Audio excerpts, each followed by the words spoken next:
top three best credit cards right now in India. Obviously, one you guys said is Atlas. So Ankush, if you could share the entire sum up of this Axis Atlas credit card, what can one expect out of it? What are the benefits on it? So Atlas, as the name suggests, is a travel-centric card, purely travel-centric card. If I talk about the fee, it is priced at 5,000 plus GST, यानी कि 5,900 rupees. As a welcome benefit, you get 5,000 edge miles.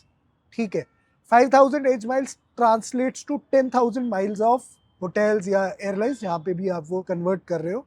यानी कि अगर एकॉर की terms में बात करें, if 1 एकॉर mile is equal to 1.8 rupees, तो यानी कि 5,900 रुपीज की फी देके आपको 18,000 का तो वही बेनिफिट हो गया.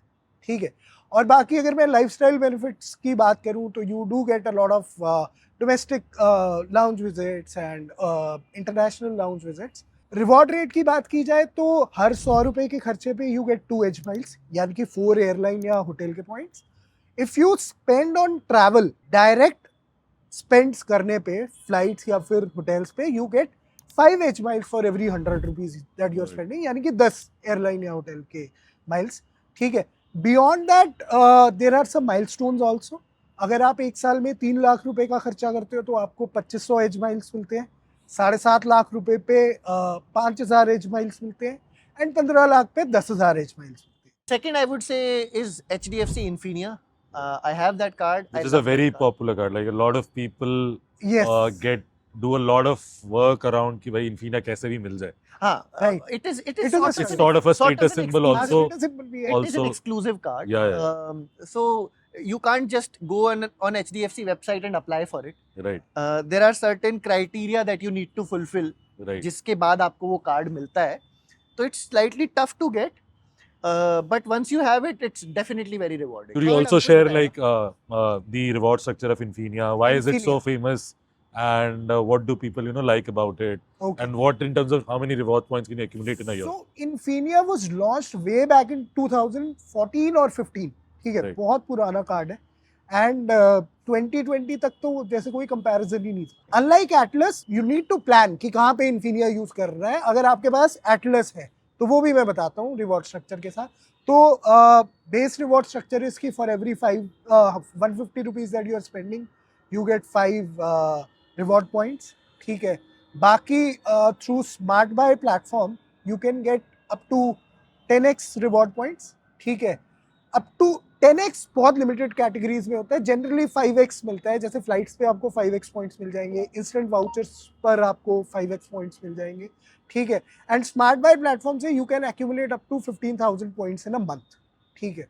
बाकी तो वो 5x का जनरली अराउंड 15% टाइप का रिटर्न बन जाता है, which is way more than Atlas. But the thing is कि base return is 3.3% only versus 4% of Atlas. तो ideally the strategy should be कि जहाँ पर आप वाउचर से कुछ वो कर सकते हो पेमेंट, जैसे Amazon पे वाउचर से कोई इंश्योरेंस पेमेंट या यूटिलिटी बिल्स की पेमेंट्स.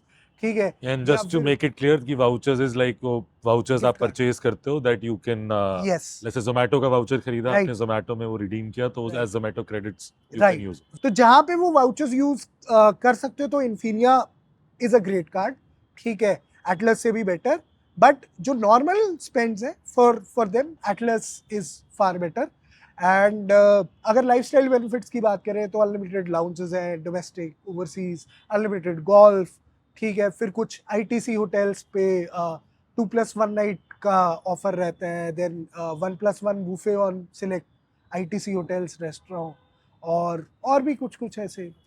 राइट. बाकी थर्ड कार्ड पे I am torn. So third best card Ankush बताएगा. What he thinks. That would be without any conditions, right? That would be Magnus for Burgundy.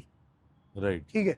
मतलब अगर आपके पास Magnus for Burgundy है तो ideally आपको Atlas भी नहीं चाहिए होगा, but that is something which is very difficult to acquire. ठीक है. मतलब actually conditions हैं. मतलब उसमें आपको I think to get that Burgundy relationship is what the conditions is. मतलब आपको promise करेंगे फिर नहीं देंगे. बहुत also it's an expensive card too now. It's a very expensive card, 30,000 plus taxes. And उसके बाद उसकी असली वैल्यू निकलनी भी तब स्टार्ट होती है जब आप हर महीने 1.5 लाख के ऊपर खर्चा कर रहे हो नहीं तब बट ज्यादा वैल्यू 4.8% तो बेस रिटर्न मिल रहा है। हाँ बेस रिटर्न तो मिल रहा है हाँ मतलब इन टर्म्स ऑफ दैट और किसी को अगर गिफ्टर वगैरह से भी करना है हाँ। मतलब इंस्टेंट वाउचर्स भी तो भी 9.6 to 15% टाइप का रिटर्न मिल जाता है, ठीक है। Right. तो मैग्नस फॉर बर्गंडी, ठीक है। बट अगर कोई वो कार्ड लेना चाहता है और स्पेशली जो उनकी रिक्वायरमेंट्स है कि 30 लाख रुपीज आपको बैलेंस मेंटेन वगैरह कर, मतलब it is not worth it कि आप वो स्पेशली वो सब करो, ठीक है। अगर आपका सैलरी अकाउंट है, ठीक है, जिसमें नेट 3 लाख रुपीस क्रेडिट हो रहा है और वो जो कंपनी उनके लिस्ट में है, ठीक है, ऐसे अगर आपको मिल रहा है तो then you can go for that card, ठीक है। एंड प्रोवाइडेड कि आपका अच्छा स्पेंड है सो दैट आपकी वो फी भी रिकवर हो जाए, right. But if that is not the case, ठीक है, तो यू शुड मतलब stick to Infinia and Atlas. तो अगर वो नहीं है तो I believe third best would be something like Amex Platinum Travel, I believe. I was about to say that कि अगर ये मैग्नस हटा दिया जाए तो आई वुड आल्सो से कि Amex Platinum Travel is a very very good card. I have no qualms in putting it on third number. The only condition is कि Amex जो है वो बहुत लिमिटेड पिन कोड्स पे Right. Cards issue करता है And the Acceptance acceptance issue issue is is also and there. acceptance issue is also. So, for example, I was just making a transaction with Amex abhi in the morning. Farmeasy, which is a very renowned app, didn't take Amex. They did not support Amex. Oh,